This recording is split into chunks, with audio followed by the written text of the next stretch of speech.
Good evening, viewers.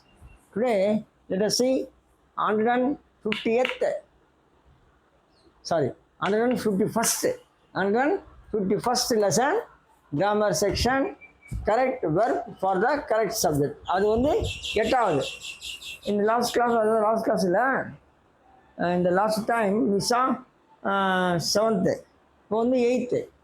அது மொத்தம் 20 வரைக்கும் நம்ம ஒவ்வொன்றா தான் பார்க்க முடியும். ஏன்னா இது வந்து கொஞ்சம் ஒரு மாதிரியாக இருக்கும், அதனால் ஒவ்வொன்றா கொடுப்போம். ஓகே. ஸோ ஈச் உடனும் எவரி உடனும் இணைந்து வரும் பெயர் சொற்களானது அண்டுடன், இது அண்டுடன் இணைக்கப்பட்டாலும் ஒருமை வெர்பையே பயன்படுத்த வேண்டும். ஒருமை வெர்பை எப்படி? சிங்குலர் வெர்பை பயன்படுத்தணும். பாருங்கள், எக்ஸாம்பிள் பார்த்தா போச்சுடும். எக்ஸாம்பிள், ஈச் சேர். ஈச் சேர் என்ன? ஒவ்வொரு சேரும் இருக்கிற எல்லா சேரும் ஒவ்வொரு சேரும். ஈச்னா எல்லா சேரும் இல்லை, செலக்டிவ். ஒரு 10 சேர்னா அந்த 10 chair. So each chair and each bench has been வந்து பார் அண்டர்லைன் பண்ணிங்க. ஆஸ் பீன் சிங்குலர் வெர்ப் இருக்குது. ஆஸ் பீன் பெயிண்டட், இதான் பேசுவேஸ் தான். So each chair and each bench has been painted well. Selectively some, select பண்ணுறது. ஒரு 10னா 10 தான், நிறையா கிடையாது, ஃபுல்லாக கிடையாது, அதுதான். அடுத்தது பார்த்திங்கன்னா, ஒவ்வொரு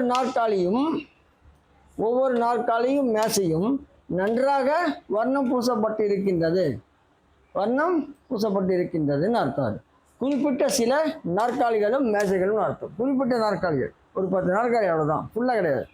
செகண்ட் பாருங்கள், every bye and every girl. Everyday சொல்கிறோம், நம்ம எவ்ரிடே காலைல எழுந்திரிக்க சொல்கிறோம். ஒவ்வொரு நாளும் இருக்குது, 8 நாள் இருக்குது, அத்தனை. அதாவது அது வந்து என்னது, ஜென்ரலி மெனி, பல நாட்கள். செலக்டிவ் சொன்னால் குறிப்பிட்டது.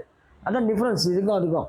அதாவது ஈச்சு எவரி, ஈச்சுனா செலக்டிவ், எவரினா ஜென்ரல். அது பொதுவாக வரும். So every bye and every girl was given a sweet box. ஒவ்வொரு மாணவனுக்கும் மாணவிக்கும் ஒரு இனிப்பு பெட்டி கொடுக்கப்பட்டது. குறிப்பிட்ட பல மாணவருக்கு, எல்லாருக்குமே பொதுவாக சொல்கிறேன், எல்லாம் ஒரு 10-15 ஸ்கூல் வந்துச்சுன்னா அந்த மாணவர்களுக்கெல்லாம் கொடுப்பாங்க. அப்போ பல மாணவர்கள் வந்துடும், குறிப்பிட்ட மாணவர்கள் வராது. அதனால் குறிப்பிட்ட மாணவர்கள் செலக்ட் இது வரும். அதான் ஈச்சு. தான் டிஃப்ரென்ஸ், நல்லா பார்த்துக்கணும். ஓகேங்களா? அது பார்த்துக்கோங்க. அப்புறம் 9th அப்புறமா போகலாம். நான் ஒவ்வொன்றும் இது வந்து பொறுமையாக கொடுக்கணும். இது விறுவிறு டெய்லி கொடுக்கக்கூடாது, சரியா? இது வந்து ஒரு மாதிரியாக, அதாவது புரியாத மாதிரி இருக்கும், புரியாமல் இருக்கவே கூடாது. ஆனால் இது வெரி இம்பார்ட்டன்ட், இருக்கிறதுலே வெரி இம்பார்ட்டன்ட். ஏன்னா வெர்பு தப்பாக போட்டால் போச்சு.